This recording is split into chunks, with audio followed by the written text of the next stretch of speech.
Hello, everyone. Good morning, and welcome to another edition of the Real Estate Investment Workshop. It's my pleasure to welcome you once again to this iconic edition. And for this month of September, as you know, this is a workshop that's brought to you by the Global Startup Ecosystem in collaboration with the Intim Group and the Ghana Tech Summit. My name is Daniel Tete, and it's my pleasure to welcome you to this month's edition. This is a year-long program that has been started. It's a monthly series that we've had for 2 years, running 2 years since 2023, and happy to continue with iconic speakers once again. Within the short time, we'll welcome you to the speakers that are coming on for the session today, and we hear the other leadership as well today.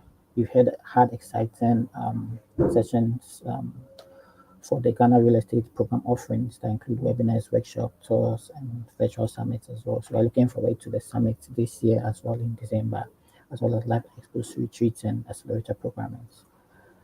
And we are thankful to all the speakers that have come on the program over the years and the various months, and even particularly this year, 2025. We're also grateful to all the speakers that have made this possible in sharing their thought leadership for the workshop series from 2023 to 2024 and now in 2025 as well. And a big shout out to all the real estate ecosystem players, including the real estate banks, the developers, the agents, those who host events, as well as the government agencies that are making an impact within the real estate space in Ghana. So for this particular for the agenda for today, we will have for virtual check-ins and welcome remarks, which I'm doing right now, and also then we'll then dive into the experts panel discussion that will be moderated by me and Ralph. So just as a brief summary in terms of what this is about, it's just doing more highlight onto the real estate investments industry in Ghana, for which has become a hotspot over the years, and we've seen dramatic changes there, and it's creating more avenues and opportunities for people who are interested in that. So we are looking to do more highlight through this workshop and get people the right education, the right information that they need to make informed decisions within the real estate sector. So I'm happy to welcome our panelists for the session today, and also to our moderator who will be moderating the session with the panelists today. Thank you for joining us today. And when we come back, we'll delve right into the panel discussion. Thank you for joining us today.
Good morning to you all once again, and you're welcome to today's real estate investment workshop. I won't waste much time. We dive right in.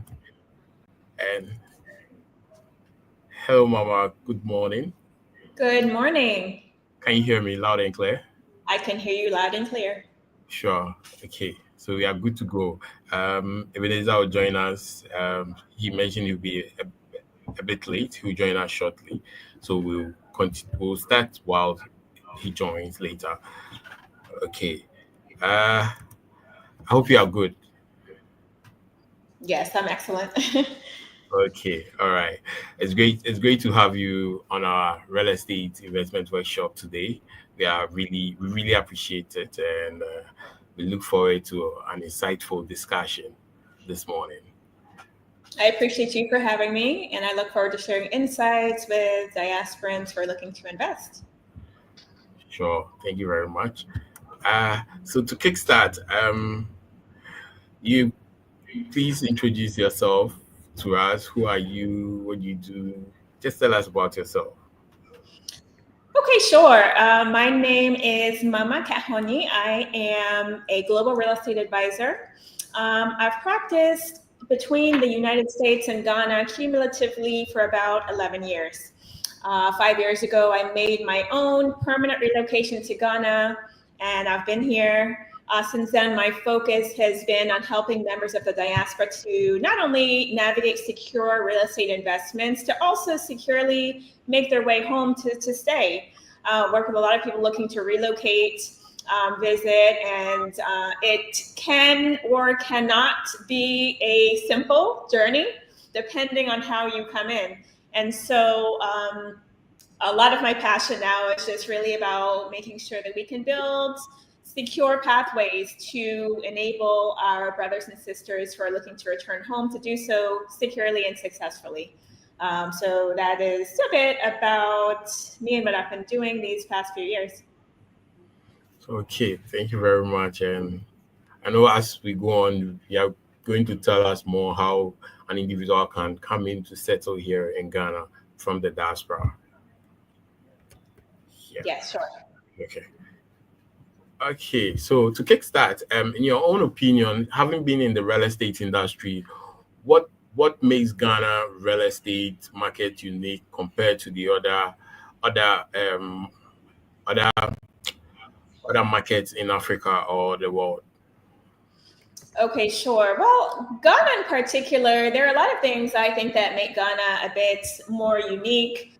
There are many countries that diasporas sometimes are considering when it comes to returning. But for me, Ghana is unique because it not only stands at an intersection of stability, growth, cultural reconnection, but Ghana has also maintained a very strong reputation for democracy and peace. Specifically, Ghana has put in a lot of initiatives to build programs, platforms to welcome the diaspora home. We've had Year of Return, we've had Beyond the Return, now Black Star Experience. And so Ghana is on another level as far as really showcasing what the country has to offer and why, specifically why individuals of African descent should return. And they are returning in very high numbers. And so that also puts Ghana at the forefront of a lot of tourism. So people who do own property, we're seeing a lot of consistent growth, particularly in some of the urban centers like Accra, Tema, Kumasi, and whatnot.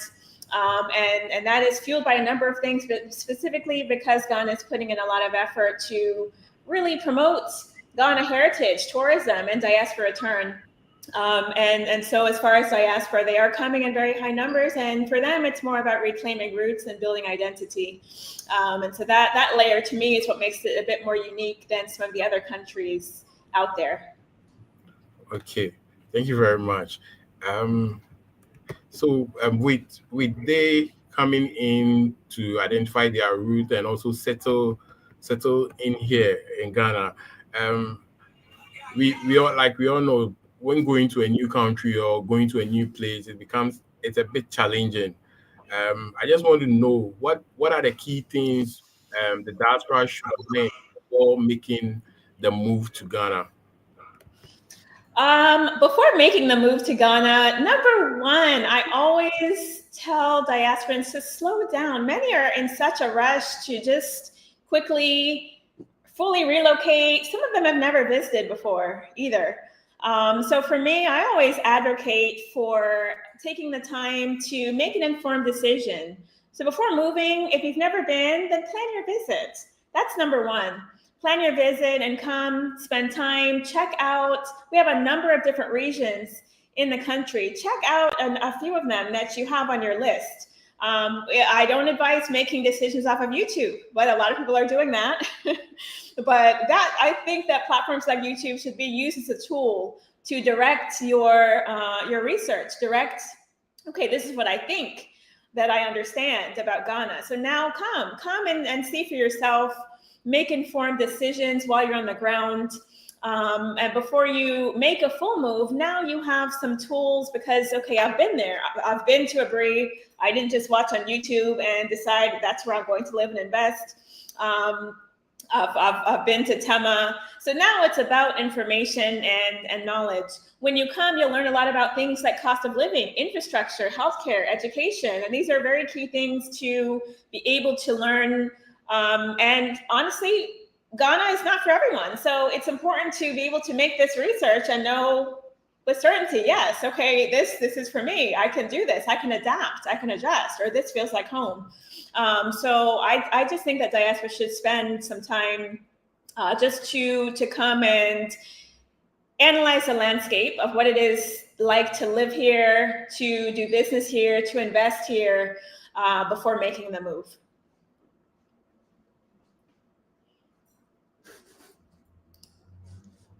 Thank you very much. Indeed, Ghana is not for everyone.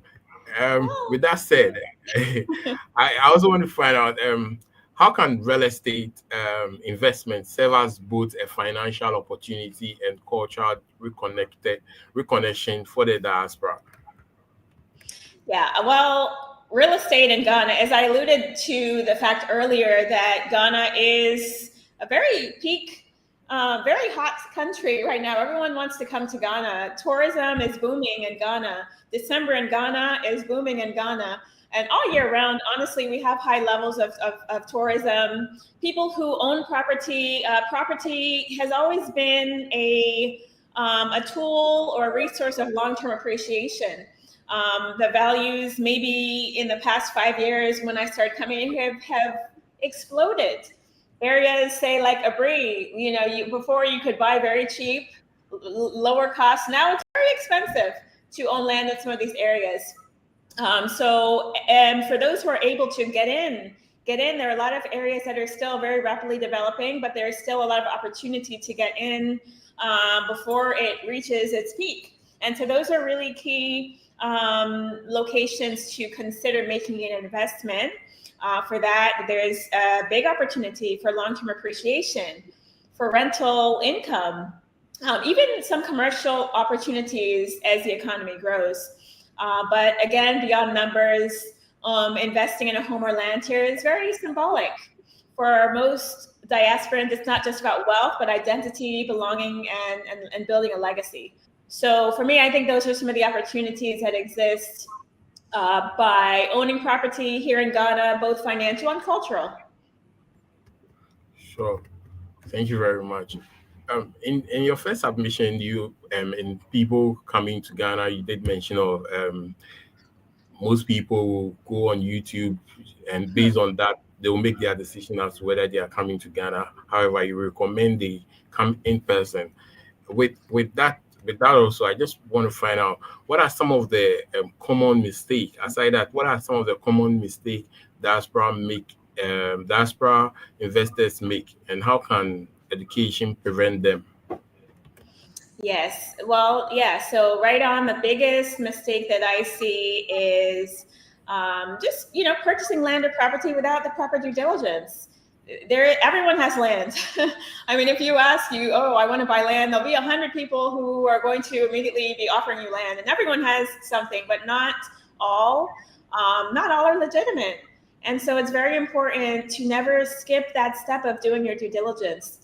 I work with a lot of diasporans who are moving to Ghana, and I want to say so many of them will tell some kind of story about, oh, well, they tried to buy land and maybe this and that happened.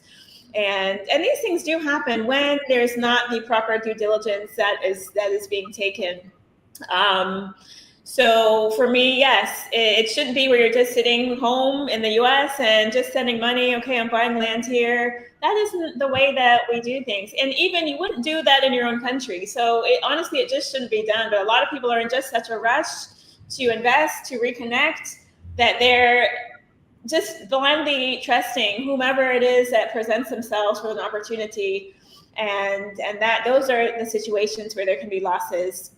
And that really pains all of us who are invested in making sure that not only diasporans, but everyone is able to own securely and have good experiences that make people stay and build and be successful here in Ghana.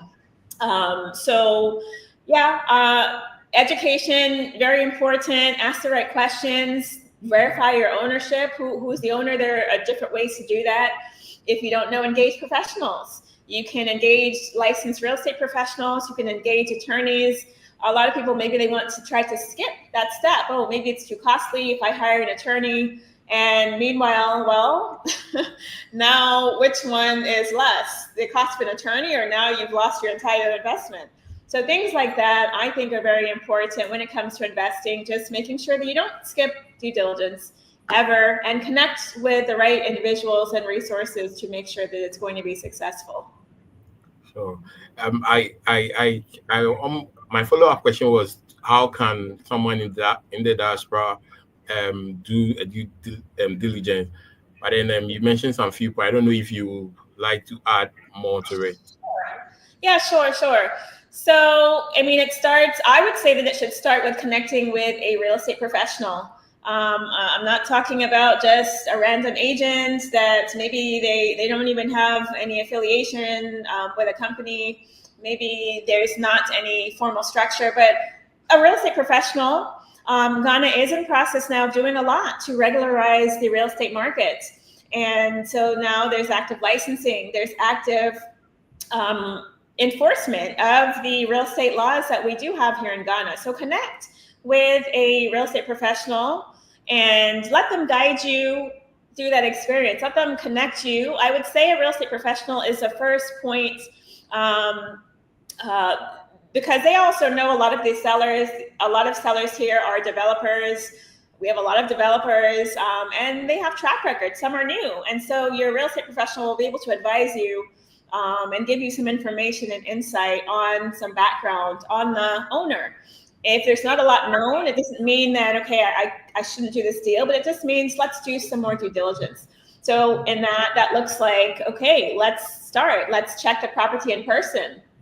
We have a lot of off-plan properties here, meaning the property is being built, it's under construction, new construction. Sometimes the property has not even broken ground yet. But how we would do due diligence is, well, we'll go to the site, see where the property is going to be situated. Okay, then Mr. Seller, have you built any other properties? So now you can take the time, if there's access, to view some other buildings that they've done, get to see what kind of finishes they have, what you can expect in your property as well. If you decide to basically hire this developer, and it's a long-term business relationship when you're buying off-plan. And so you do also want to know who you're going into business with. That could be about a 2 to 3 year process sometimes, depending on the property. So that is initial due diligence. When you find a place that you like, now you can do some on-the-ground due diligence. You can do your search. So you'll have a surveyor, they'll come, they'll check where is the land. You'll run your search at the Lands Commission and check who is the owner. Is this the owner that I'm expecting? We do also have a lot of joint ventures that take place in Ghana. So maybe sometimes there are situations where the owner may not be who you were expecting, but they should at least be able to show you some evidence and documentation that, okay, yes, this is a joint venture agreement that I have with this rightful owner. And if they can't, then you shouldn't be doing that deal. Some clients I've helped to buy off plan. The developer, they'll be telling you all great things. Oh yes, no problem here. You go and do search, and sometimes I've either seen it where there's no information. That doesn't necessarily mean anything if it wasn't registered or whatnot. Sometimes once it was registered to someone else, completely registered to the government. That's a big flag. If you buy there in some 5 years, you never know. Someone may be coming for your property that you thought that you bought rightfully. So we do want to make sure that we do checks and know who is the owner. Is this land for anyone else? Let's see. Sometimes there can be active litigations. And if you didn't check, then maybe when you decide, okay, I'm ready to start building, or maybe in a year or so, someone shows up and they are claiming the same land. And so these are some of the challenges that can come here in the terrain just when we don't do our proper checks.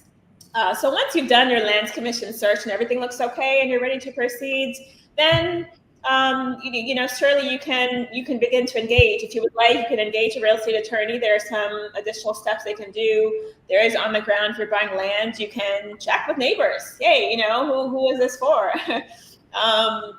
Some people who buy land also recommend testing the land. There are ways, maybe I'm going to put some building material, see if anyone's going to pop up mentioning, oh, this is also my land. So there are different ways, formal and informal, how we do due diligence here in Ghana. But in short, never skip your due diligence. Always connect with a real estate professional, and they will guide you throughout all that you need to know to make sure that it's a successful process. Thank you very much, Mama. I think one point that you mentioned that has not occurred to me was testing the land, taking some few staffs to the land to see if somebody will come and tell you, hey, that's my land. Yeah. It prevents a lot of investment. It saves you a lot of investment. Informally, that's how a lot of people do test their lands. In some places, when you go to buy, especially maybe stool lands or family lands, maybe they're not always with the formalities, and okay, it might not even be registered. So these are some ways that informally, if you're buying that kind of land or property, that you can test the land, see if there's going to be someone to come and stop you before you've invested everything. Maybe you've made a deposit and they're going to now let you start something. So that's how people might do things. Start something, put in your stone and your sand and see. Just wait a minute and see. Is someone going to pop up, and ask your neighbor? So those are some, yes, informal ways, and very important ways as well that we can also assess rightful ownership. Sure. Thank you very much. With what you've shared, most of the things I think has to do with information with your experience. How does access to the right information, is it accessible? Is information easily accessible here in Ghana? And also, how does it shape the confidence in relocating and investing in Ghana? Okay, yeah. Yes, I think that access to information really is everything that's needed to make an informed decision. When you don't have access to the right information, fear and doubt can set in, or maybe you're listening to the stories of others who are not successful. And so when you take the time to receive education, that can be through many platforms, such as this workshop. There are a lot of different things that can be held locally or sometimes virtually, just to give information on the legal processes in neighborhoods, financing options, lifestyle expectations in Ghana. And that, to me, that builds trust. Education builds trust when it comes from the right places. And that confidence is what allows the diaspora to move from wishful thinking to real action and real property ownership here in Ghana. Okay, thank you very much. Okay, so how about what role do you see the diaspora playing in shaping Ghana's real estate landscape over the next decade? Okay, I think that the diaspora has a really important and critical role. Many diasporans, well, depending on where they're coming from, they may have some different types of exposure. Maybe they're bringing in some new ideas or sustainable types of building practices that are, new or unique.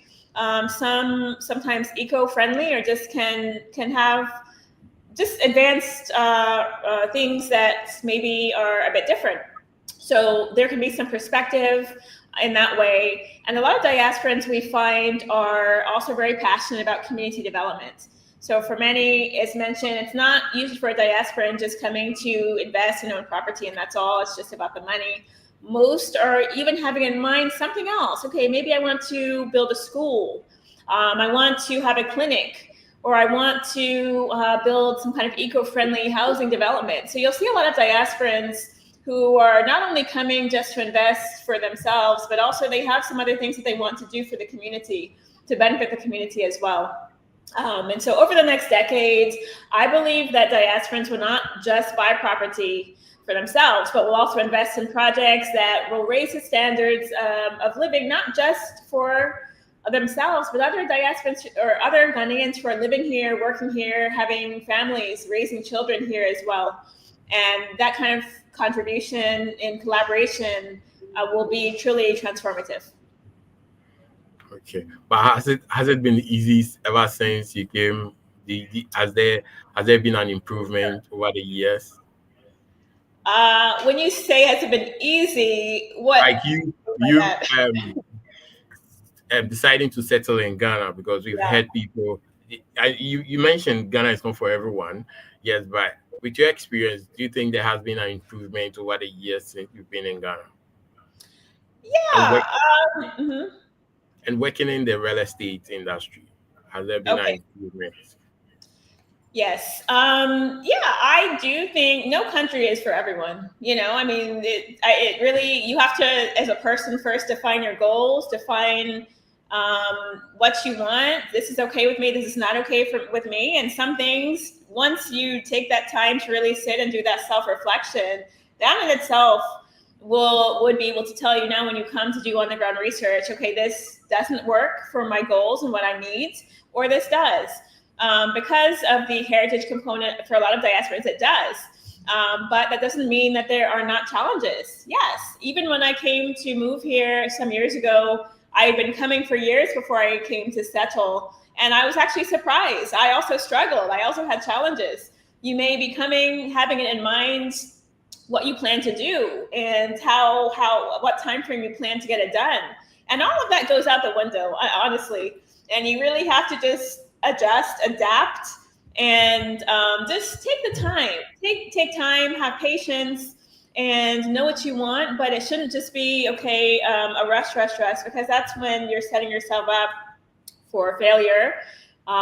Maybe the expectations that you had, you'll be disappointed when things are not moving on that pace. So I would say things have improved, though, in the years that I've been here, specifically as it pertains to some of the efficiencies in the system. There are a lot of things that are now going on to make things more efficient. Maybe they're even launching more expedited processes that you can go through for certain things like land registration, like getting some documents, like registering business, and even lands commission. They're even coming out more just to be more visible. This is how you do things, instead of it being a secret where you have to go and find middlemen and maybe you get duped in a way. So I think that things are improving in a way where things are becoming more streamlined over time. And that makes it a lot easier for people who do want to live here and invest successfully, that it's not such a frustration and challenge that they end up going back. And that does happen sometimes, but usually just, when you didn't fall into the right network or information. Okay, thank you very much. Okay, I want to find out what ways by which we can bridge the gap between aspiration and action for diaspora investors. Some come in, they have the aspiration. However, there's a gap between their aspiration and then the action. What ways by which you think we can bridge the gap? Yes, well, education and knowledge, learning, that bridges the gap. I think that these real estate investment workshops are very, very pivotal, very key.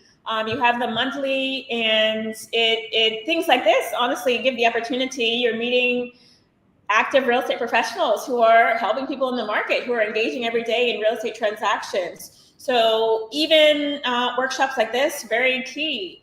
to bridging the gap. Okay, well, maybe this is what I thought, and now hearing from professionals on the ground, that things like that can help to adjust expectations, adjust decisions, or adjust maybe plans that you thought for yourself.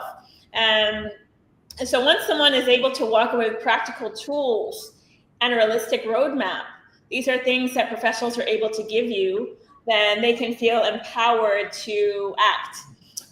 So I think that different platforms like Gaining Education, such as these types of workshops, those are, and also you can come and engage in different types of experiences that are designed to help people make informed decisions. There's some people who are doing real estate tours, repatriation experiences. So those are really designed for people who are thinking about buying, investing in property, or moving to Ghana.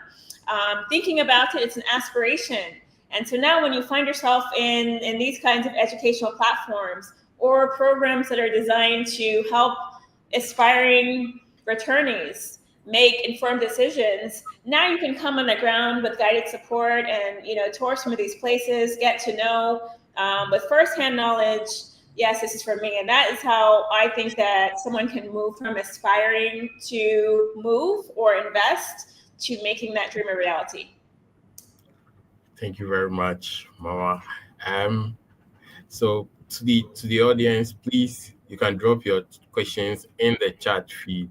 If you're on Facebook, if you're on YouTube, anywhere you are watching us from, drop it in the chat feed, and then we will pick it up and ask Mama on your behalf.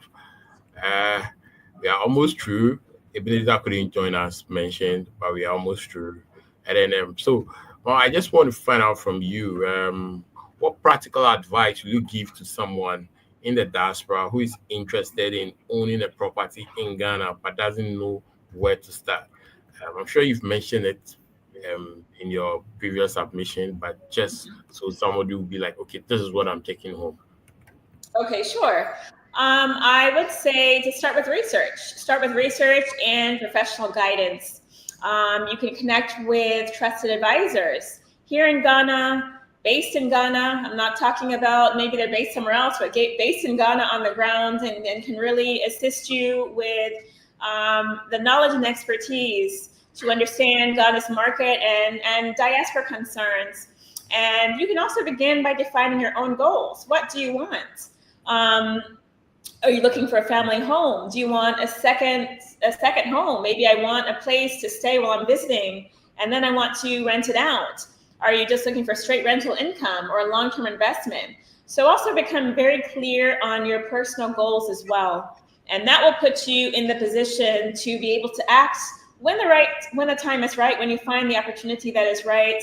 And then from there, you'll work with lawyers or real estate agents, you'll verify your documentation, and don't let fear hold you back, but also do not rush. So that is my advice for people who are interested in investing in real estate in Ghana. Just connect with the right professionals, do your research, and start to get clear on what you're looking for as well. So thank you very much. So if you are looking for it to come to Ghana, settle in Ghana, Mama said, don't let fear hold you back, and also do not rush. Yeah. So, okay, we have a question. It says, what was your biggest challenge moving to Ghana? My biggest challenge, I would say, for me, as I mentioned, I started coming before I moved to stay. And so I thought that it was going to be simple and easy because, hey, I've already been coming. I already know what to expect, what is going to be different. So for me, it was expectations. I had very high expectations and things that I planned to accomplish in a certain time, a very short time. And Ghana will humble you. Honestly, yes. Lay your expectations down. Lay your plans down. I mean, have your plans, but just know that, pace is very different. So you just have to adapt in a bit and just take the time to let things flow in the way that the process has to flow. So for me, the biggest challenge was, I thought, okay, I'm coming immediately. I'm going to be launching my businesses here. And I need to have the registration, I need to have my work permit, I need to have everything all set up, my housing, and things moved so slowly. I was so surprised. And even the property in itself, sometimes when you get to the level of trying to find your say a rental home, a lot of these agents that you will meet and engage with, very, and now I'm talking about the informal sector, very poor experiences. And it was very frustrating. Even simple things like, okay, now I want to find a place to rent long-term, and informally, very bad experiences, to be honest. And it really shaped the way when I said, okay, I'm also opening my practice. This is the way that we're going to do things here, just to make things very seamless. We're not going to be wasting your time listing property. It's not available, taking you on viewing. Oh, pay me this fee. Meanwhile, I'm joining your car to transport you to the place. Maybe what you asked for, oh, it's not available, but now you're just now telling me that, and meanwhile you want a fee. So a lot of these types of things, frustrations, challenges, things taking months when you were expecting a week. So there are a lot of adaptations that we have to do, but everything is your network. You can connect with me, you can connect with others who are well connected, and that honestly will cut a good half of your challenges, at least a good half of your challenges down, because everything is about who you know in these places where you need to get things done. Well, that is how it is, just for things sometimes to move very quickly or seamlessly. So for me, it was a bit of a challenge just because I was expecting a lot of things to move very quickly, and it wasn't really that way. And I really had to take some time and sit down and just like, wow, okay, now what do I do? And from there, just build slowly. Slowly is the key. For you to still be in Ghana, then you were determined to be in Ghana. Yeah, and you have to have a why. A strong why is actually important, because yes, there are frustrations that can, for a lot of people, they can go back sometimes. If you don't have a very strong why, okay, this is what I plan to do. This is what I want to do. These are my goals. And no matter what, yes, this is what I envision. So these are some things that need to also be defined, because there are a lot of things that if you're not very strong in that resolve, maybe you won't last. Sure. Thank you very much. So we have another question. It says, how do you balance profitability with sustainability and community needs when developing new projects? Yeah, that is an interesting question. I think it depends on your strategy. Surely in Ghana and Accra specifically, we do not have a shortage of luxury projects here. And those price points, they can vary actually significantly. I would say that really understanding the market and the needs in the market is key. So if you can do some market research, understand not only, I guess, the audience of who you plan to sell to, but in the community, these are the needs. These are the types of people who are living here. I think that there is a big need for more affordable housing options. Honestly, a lot of diasporas do not want, and they don't have the means to pay top dollar, like some of these new developments that are going up now. Maybe they're looking for something a bit more moderate. Most local Ghanaians also are looking for something a bit more moderate. And I think that there's a very high demand in that more moderate price bracket, both from diasporans and from the working class Ghanaians who are here and wanting nice homes for their families as well. So I think that with some market research, you can really begin to understand the needs of the real people, not just the wealthy people, but those who are coming. A lot of diasporans, maybe there can be a perception that they're wealthy, but a lot of them are not. A lot of us are not. Maybe we just have whatever means that we took to be able to move, and that's what I have and I want to invest. So I do think that there is a very good market for that aspect, that area of individuals who are looking to invest in own property. And I think that, yes, there should be a balance. where it's not maybe creating a trend where things are so unaffordable for people who want to rent and own, both Ghanaians and diasporans. Things are getting very expensive. So yes, I do think that there could be some concerted effort to really evaluate and make more developments that are going to solve that need and make things more accessible for those who want property here affordably. Sure, thank you very much. You know, I with what you said, I've been thinking. I thought because of late, I've been seeing a lot of high-rise building as compared to the moderate one. So I thought we had more people, the diaspora, coming in to buy those ones rather instead of the moderate ones. Like hearing you say most of the diaspora want the moderate one. I'm wondering why are most developers then not investing in the moderate one and rather investing in the high-rise buildings? I think that it's a bit of a lack of full understanding of the diaspora market, honestly. Yes, there are some diasporans who do have the means, but it is not the bulk of the diasporans at all, by any means. Specifically, right now I specialize in assisting diasporans who want to visit and relocate to Ghana. Very specifically, they share their goals, they share their budgets. A lot of them struggling to even make that move. Maybe they'll even have to pick between making a first visit to moving fully because they can't afford to do both. And so to think that maybe they're also going to be the ones paying $300,000 for property, usually not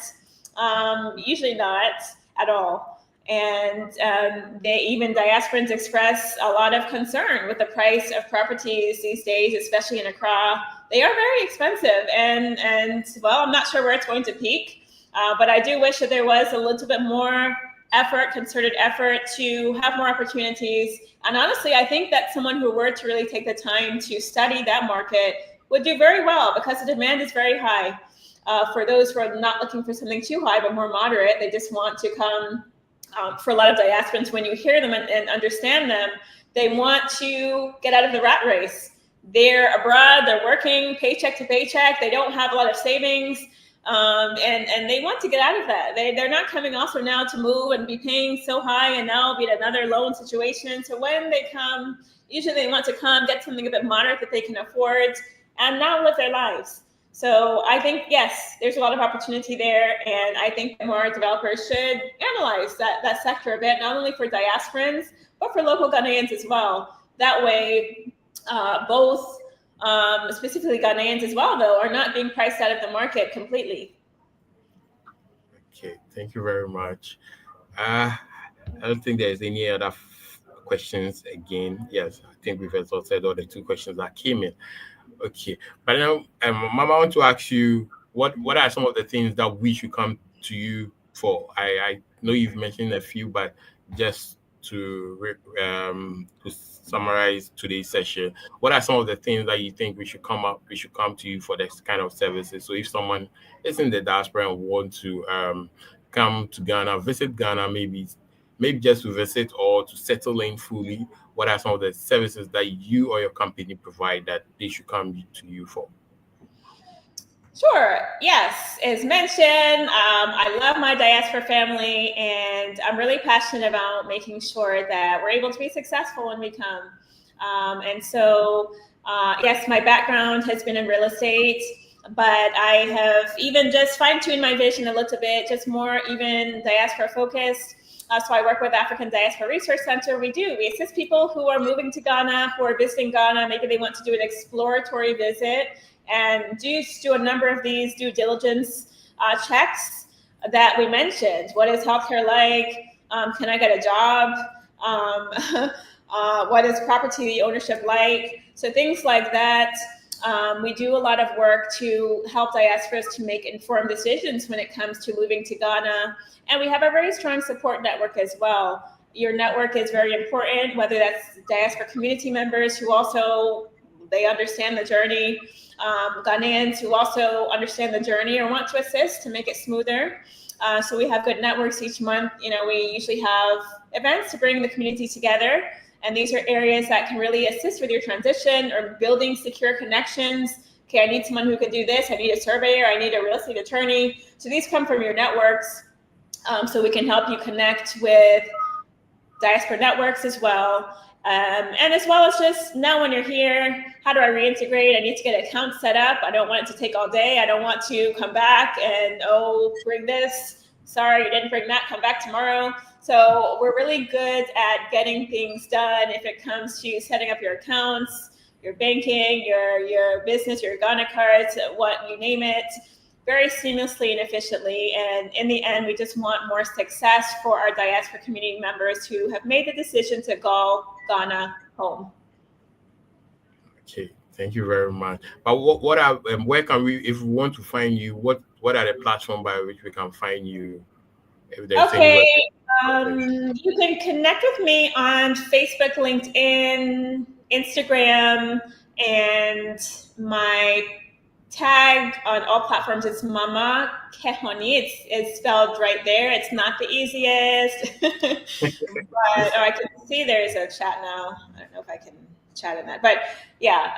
So maybe you can just drop it in. But yes, Mama Kehoni is my tag on Facebook, Instagram, LinkedIn. Do feel free to reach out if you have any questions. This is what I want to do. I'm always happy to assist our global community. Okay. Thank you very much, Mama. It was great having you. I don't know if you have any last words for us as we end today's session. Thank you so much as well. It was great sharing insight. Last, I would just say to our diaspora family, we welcome you. Ghana welcomes you. Yes, platforms like the investment workshop, the Ghana Investment Workshop, very great resources to help you to make informed decisions. So begin building your networks now so that when you're ready to come, I know some people on the ground, maybe, yes, I was able to hear from this real estate agent on this workshop. So build your connections now. And we look forward to welcoming you when you come to Ghana. Sure. All right. Thank you very much, Mama. It was great having you. And we look forward. Thank you very much. We look forward to have you once in the next future so you can share more knowledge with us. Absolutely. Okay. Thank you as well.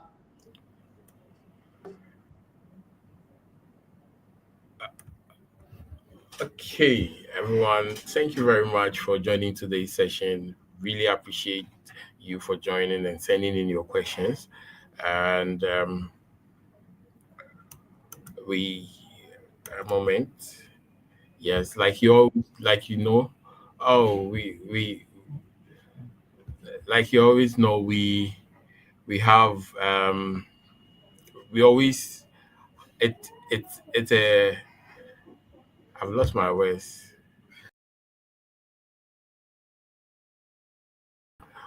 Okay, like you always know, it's a series we always have each month, and next month it's mostly the last Friday of every month, but today we have it on Tuesday. That's the last day of September, and happy new month in advance.